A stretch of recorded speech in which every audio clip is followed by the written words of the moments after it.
With us, a guest that started a website 5 years ago today. We've had him on as a regular guest. He's got 20 years experience in Wall Street. He started this website 5 years ago. It's tfmetallsreport.com, and we have the Craig Hemke on. Craig Hemke, thank you for joining us from Kansas. Thanks for being on. Hey, Greg, thank you. It's always a pleasure. I know you also go by the name, the character on Saturday Night Live, Turd Ferguson, but as I've said at least one time, maybe twice on this live interview, you're just too smart to call Turd. So I'm going to call you Craig. 5 years ago, we got it all started, came off of Zero Hedge, as most folks know. I got my start there, and folks there encouraged me to start my own site. And, yep, 5 years ago today, where the time goes. I know I didn't have all these wrinkles and gray hair back then. That's just 5 years, man. You're not that old. You're a young guy. One of the things you're on top of, and it's the COMEX, which isn't even a market. It's just a theater of fraud with nearly 300 to 1 leverage, paper gold to real ounces. How long can that go on for? Well, that's the question we all want the answer to. It's not infinite, and it's not going to go on forever, but it's probably not going to stop tomorrow either. I mean, it's one of those things where, yes, the leverage is at record levels, and we're not talking about trader leverage, where you the gold that is in the vaults there's 6 different banks that maintain a vault that has gold in it, it's backing up the COMEX, because for the paper derivative futures price to have any legitimacy, there has to be some physical delivery made at that price. And so they maintain gold in these vaults, these 6 vaults. Well, the amount of gold that is readily deliverable and able to be delivered is down only about 150,000 ounces, which to you and me, that's a lot. That's about 5 metric tons. But in the grand scheme of things, that's not very much at all. The GLD ETF has shed about 6 times that amount in just the last week. Okay, so the 5 metric tons isn't very much, 150,000 ounces. However, the paper COMEX has about 450,000 contracts of paper derivatives that are floating around. Each contract represents 100 ounces of gold. So that's 45 million ounces. And so the leverage that the banks have been able to create, they've been able to turn 150,000 current ounces of deliverable gold into 45 million ounces of paper. That's 300 to 1. And it is that ability that I think it's fraudulent. I tried to make that case on my site about a week ago, and it's basically become my mission to try to alert as many people as I can about the illegality of this system. It shouldn't be as any surprise, Greg. Look, we get marginalized all the time, thus all of us in the gold community as being, bugs and conspiracy theorists and the like. The system apologists try to marginalize us by using terms like that. But it's not conspiracy theory. It's historical fact. Yes, it's not theory, it's fact. It's fact. Anybody willing to take the time to learn will see that since Bretton Woods, the U.S. lost about 1/3 of its gold reserves in the late 50s trying to defend the $35 price. Then they decided they couldn't do it alone anymore, and so in the 1960s, between 61 and 68, the U.S. combined with 7 European companies and formed something called the London Gold Pool. Anybody can Google that and read about it. That's not something I'm just making up. I mean, that's historical fact. Again, trying to defend the $35 peg. Well, then that became untenable as well. The gold pool got broken, and that was an attempt at manipulation and suppression of price in the 60s, and that failed because finally all the gold was gone. So finally the U.S. again was on its own, but we didn't have the gold to supply at all this demand of $35. And so we came up with this form of modern alchemy called the COMEX, called paper derivatives. And it should be no surprise to anyone. Greg, this is not coincidence, okay? You know that Roosevelt confiscated gold and made it illegal for U.S. citizens to own gold in the 30s, right? Yep, 33. Okay. The date that it became legal again for U.S. citizens to own gold was January 1, 1975. Do you want to hazard a guess as to when COMEX gold futures started? January 75? December 31, 1974. Okay, it's not coincidence, for God's sake. I mean, this is how it works. And so now we have this COMEX. Let me just, if you don't mind, I want to take a second and kind of put this into terms so everybody can understand. Because everybody follows the stock market. Everybody's got stocks in their 401k, or they might keep CNBC on. They watch CNBC and they talk about the stocks moving up or down on news on a daily basis. You might have some fundamental news. A drug company may come up with some new drug that's going to, cure cancer or some disease. That creates demand for the drug company's shares that day. There are more buyers than sellers because it's fundamentally good news and people want to own that stock. Well, on any given day, there are only so many shares. There's a finite amount of shares in the marketplace. I mean, companies can eventually do secondary offerings where they offer more shares. There's treasury stock that's held in reserve. But on a daily basis, there's a finite amount of shares. And so therefore, when there's more buyers than sellers, price has to rise to a point where sellers emerge and you have this new equilibrium, right? And so therefore you get these moves sometimes when there's fundamentally good news, 10%, 20%.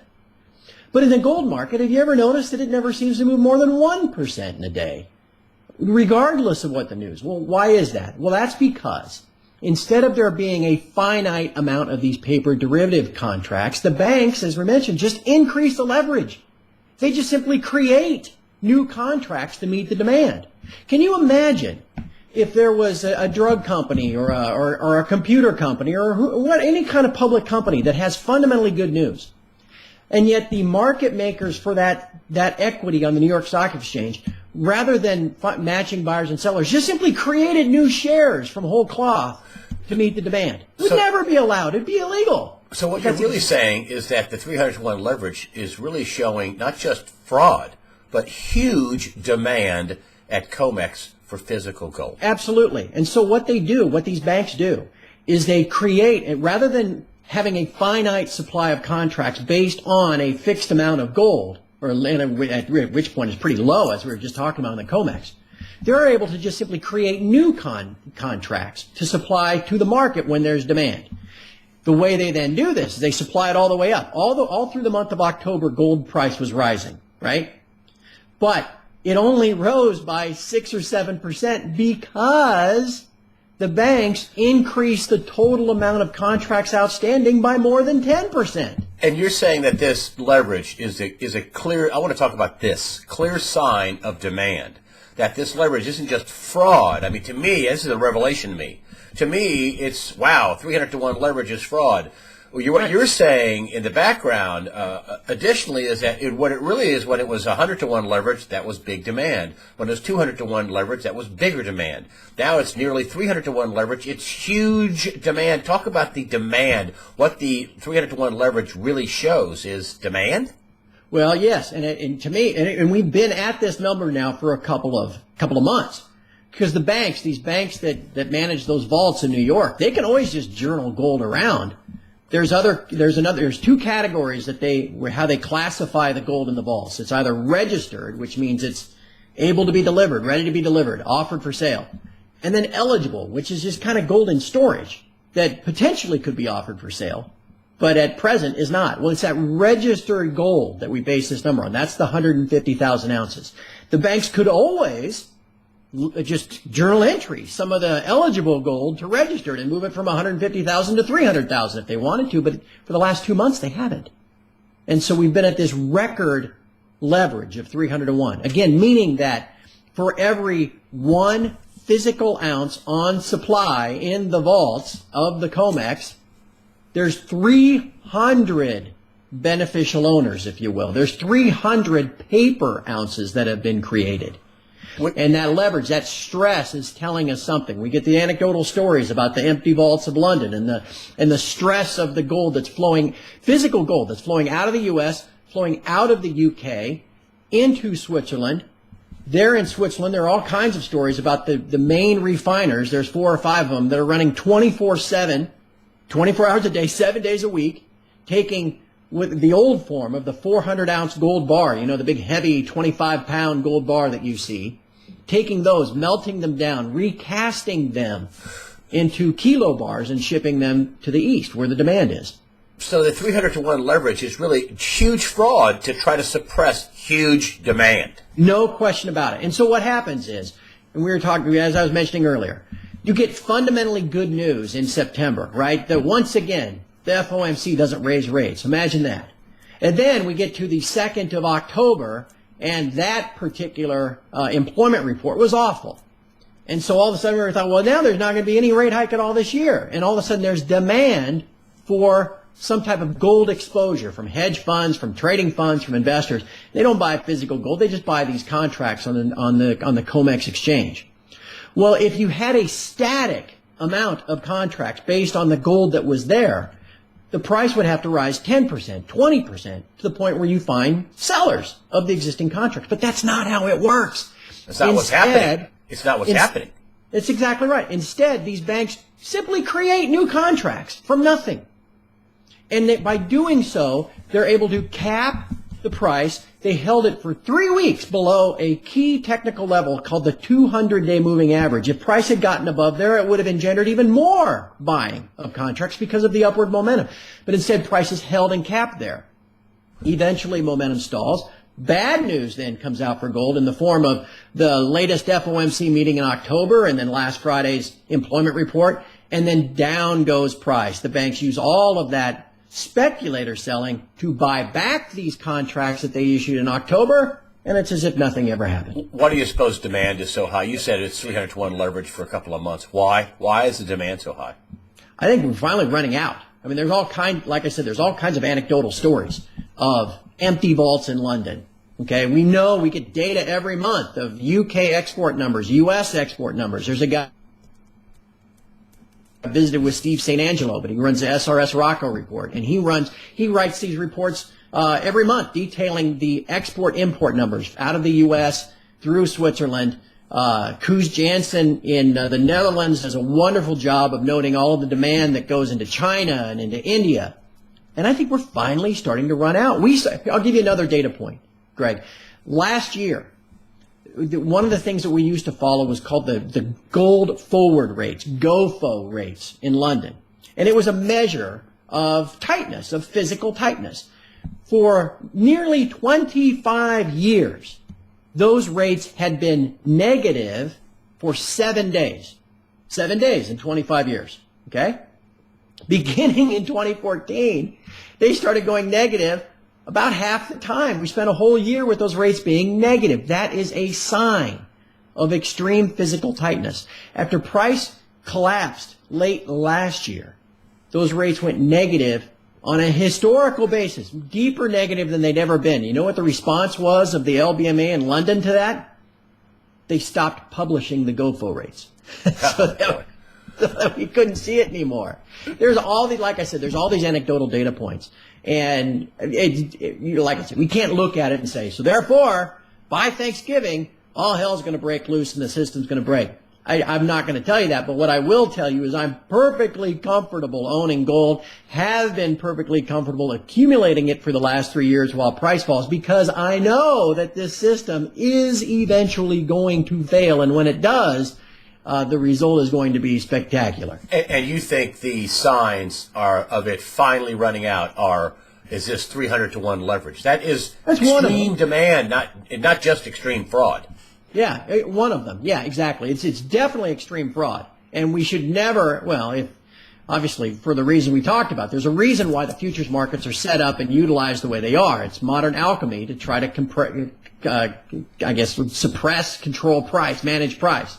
But you have to have this physical metal backing it, and it is that I think we're finally getting to the end of. When the music stops, Greg, and everybody that has an unallocated account, in some place like London or Sydney, or everyone that's got shares of the GLD, or everyone that's got a futures contract, all these folks that think they own gold, when instead all they own is a paper obligation with counterparty risk.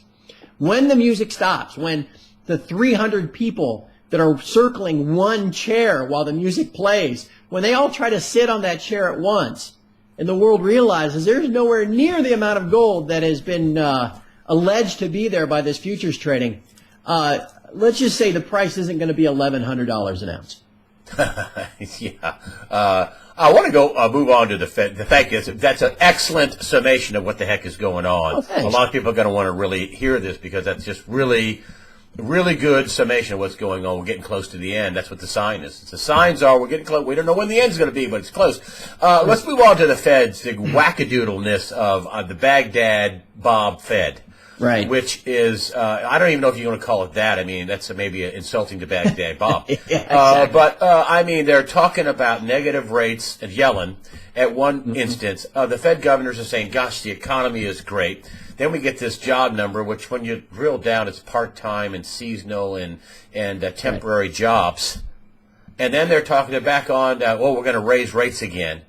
I mean, they don't know what they're going to do 5 weeks before the next meeting? Really? I mean, what's going on? What do you think? What's going on, and what do you think they're going to do? It's nothing but simple job owning. They've been trying to do this now.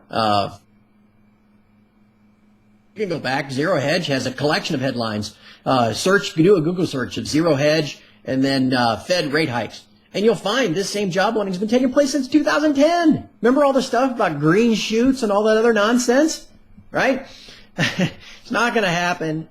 Now, the one thing that people need to understand, I mean, from an economic standpoint, from any other traditional rationale as to why there would be a rate hike, it makes no sense at all. And we say it's not going to happen. But what people have to remember is the Federal Reserve is not some independent, altruistic, benevolent organization. They are owned by the major banks. They are managed for the benefit of the major banks.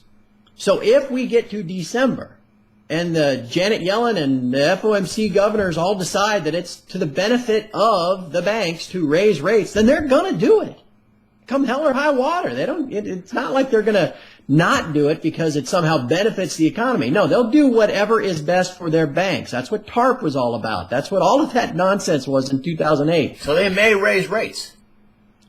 If that's what they decide is the best thing for their banks, yeah, they'll give it a try. I don't think they can. All the economic rationale is they can't. And you hear all these stories about the derivative contracts that are out there that'll blow up and everything else. And what it would do to the debt level of the U.S. because higher rates would ripple through and increase the debt service and everything else. All those things are true. But people have to remember the Federal Reserve is no more a part of the federal government than Federal Express. They were set up in 1913 by the banks for the benefit of the banks. And they are run and managed for the benefit of the banks. And so if they decide on that moment, on December the 16th, that a 25 basis point rate hike in the Fed funds rate is the best thing for the big banks like JP Morgan and Goldman Sachs, then that's what they'll do. They don't care. Honestly, that's what they'll do. I was talking to my friend Greg Mandarino actually just the other night, and he called me and I said, we're in agreement. I think if they raise rates, bad stuff's going to happen. There's going to be a downside. If they don't raise rates, bad stuff's going to happen. There's going to be a downside. What say you? What are the two scenarios that you would see if they didn't raise rates? Would gold take a pop? Would everybody say, "Oh, OMG, the economy really does suck"? It's going to just like Peter Schiff said, it's going to be a bad Christmas. Or if they raise rates, is the derivative market going to go crazy? Is it going to cause a daisy chain of defaults? I mean, Deutsche Bank would be public enemy number one, where they have $70 trillion in derivatives, and Germany has a $3.8 trillion economy. What do you think will happen if they raise rates or if they don't raise rates? Well, let's get back to, you mentioned Deutsche Bank. Let's talk about Glencore in a minute, too. But that's the tightrope they've been trying to walk since March. If you remember, you go back to February and March. Gold had been capped aggressively in the same manner in January. And by the time we got to the March FOMC meeting, which was back on St. Patrick's Day, everybody thought, okay, here we go. The Fed's going to raise rates. And they didn't do anything. And the dollar went down and the stock market rallied and all that kind of stuff. And then we came all the way back around to September finally. And that was going to be it. That was going to be the time. The Fed was going to raise rates. And they didn't do anything. And the dollar went down. Are we getting that same setup again? Yeah, of course we are. That's exactly all they can do. Now, like I said, people should wait. So you think if they just look at the data, the Baltic Dry Index, the retail sales, which they blame on weather, one of some of the banks, they're saying that we're going to set up for the whole thing in September all over again. We're going to raise rates. We're going to raise rates. Yeah, no. It's from a traditional Keynesian standpoint, where you look at the unemployment, and you look at inflation and all this other jazz. There's absolutely no justification to tighten Fed policy. None. But the Fed is trying to kind of jawbone their way into this to maintain some credibility. And we're going to get to December, and they're not going to be able to. I'm not trying to speak out of both sides of my mouth. I just, from an economic standpoint, from that traditional sense, there's absolutely no way they can. And you talk about the derivatives, and we talk about the interest on the national debt and everything else that, higher rates would exacerbate those problems. That's fine. But again, all I'm trying to say, though, is if the Fed deems it at that moment in time to be the best thing for their banks, then God knows what they're going to do. But I do want to back up, though, Greg, because back in late summer, we saw the dollar spiking, again, just like it is now, in anticipation of this, most important FOMC meeting of all time that was coming in September when the Fed was going to raise rates. It was almost a certainty, and then, of course, they didn't. Well, why didn't they? Because they said there were global concerns. That was the main thing, as you recall, that everybody was talking about. And what was happening? The dollar was going through the roof in August. That meant every emerging market currency that pegs their currency to the dollar, their currencies were rising too. That's why China devalued the yuan several times in August. That sent all commodities collapsing. That sent stock market down. And on August 24th, we were down 1,000 points at the open. Remember that? Oh, yeah. And all of that then was used as, now we can't raise rates. Well, here we are again. They've been jawboning for 2 weeks now. We had this joke of an employment rate last Friday, an employment report. And so now all of a sudden the dollar's soaring again. And now the commodities are collapsing again. The big story back in August was this company called Glencore, which is one of the largest mining and trading concerns in the whole world. Remember Mark Rich? Yeah. Remember that name from the Clinton administration? Mark Rich founded Glencore back in the 70s. Yeah, Bixler brought that up last time he was on. Yeah, Glencore trading firms in the world, but they have massive exposure to copper and zinc and lead and other hard commodities like that. And all of those prices are going straight in the toilet because of the rising dollar.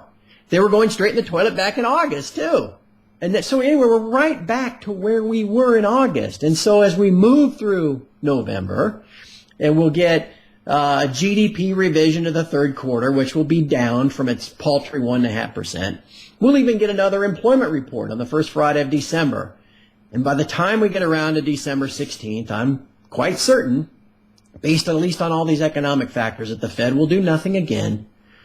And then all of a sudden, things will look better for commodities and gold and everything else. But until then, we're probably going to have a lot of rough sledding, just like we did back in August. If they did raise rates, and I had Nomi Prinzon, who was a former Goldman, high-ranking Goldman person, she said she gave a talk to the IMF and the Fed and the, I don't think it was the World Bank. Anyway, or BIS, I think it's Bank of International Settlements. Anyway, the Fed and the IMF were at this meeting that she gave a talk to, and she said if they raise rates, the markets will crash. So they're going to crash the markets just before Christmas? Again, it doesn't make any sense at all. And I don't expect that to happen. But I just want everybody to, the point I want to drive home, though, is the Fed they're not out there looking at the policy going, okay, what's best for the American people? What's best for Joe Sixpack? What makes it better for him to find? No, maybe that's a tertiary concern. I mean, that is way down the line. All they're looking at is what is best for their banks, period. End of story. That's what TARP was about. That's what, when Bernanke showed up and tried to scare the pants off everybody talking about the commercial market or commercial paper market seizing up in the fall of 2008, it was all a lie. Just so that they could get TARP passed for $700 billion. And they will lie again. They'll do whatever they need to do to help their banks. There was just a report yesterday the banks are $1.2 trillion undercapitalized based on new regulatory standards that may be coming. Well, where the heck are the banks going to get that $1.2 trillion? They're going to get it from their Fed, which is there to serve the banks in the first place. Again, it's a mess. It's a disaster. None of it is improving. And at the end of the day, your only protection against all of this madness is gold and silver. It has no counterparty risk. You own it yourself. It is the only protection that you have against all this stuff. I don't know when all this is finally the S is going to hit the fan and everything else that's going to happen, but it is going to happen eventually. And when it does, people that have gold and silver are going to be the only ones that are protected from the craziness. You think it will end quickly? I mean, we're getting these signals now, 300-to-1 leverage. This is all part of the extreme fraud to cover the extreme demand, correct? Right. And so right. when it does break, do you think it breaks quickly? You mean the gold market? The economy, the gold market, I think everyone's going to break at one time. Yeah, look how quickly it all died back in 2008. And over a weekend. The banks have been zombies ever since. They've been kept on life support. They allowed there's political pressure put upon the Financial Accounting Standards Board to change the way banks mark and value the worthless securities on their books. April 2009, you can Google it. Right. FASB. Exactly. And all of these banks have been on life support, and like I said, zombie is really the best term for it. I mean, just the walking dead ever since. Well, we could be back, a company like Glencore that we mentioned earlier, the slang we use at TF Metals Report, we call them Glenron because it's very similar to Enron in structure. Anything like that could pull the rug out from under these global markets. And since all of these banks are linked together,